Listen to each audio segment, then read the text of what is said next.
नमस्ते, प्रणाम, हर हर महादेव। फिर से स्वागत बरुआ सबके हमारे पीकेपी भोजपुरी यूट्यूब चैनल में। और हम बानी आप सबके छोट भाई प्रेम कुमार प्रेम। रुआ सबके बता दें कि आज बहुत ही बढ़िया गाना अभी दिन नईखे पातरा में रितेश पांडे जी और नेहा राज के गाना पूरा ब्लॉकबस्टर मुजीफाई इंडे जी कुछ करके गाना कंपनी से रिलीज बा। नया कंपनी बा, यूट्यूब पर सर्च करी अभी दिन नईखे पातरा में रितेश पांडे नेहा राज। बहुत ही बड़ा ब्लास्ट वीडियो बा। वीडियो देख के कुछ अलग ही अंदाज आई।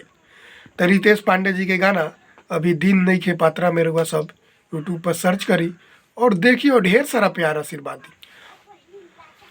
ऐसे मतलब प्यार बरसावत रही। अभी दिन नईखे पातरा में रितेश पांडे और नेहा राज जी के गाना पूरा खतरनाकी गाना बा।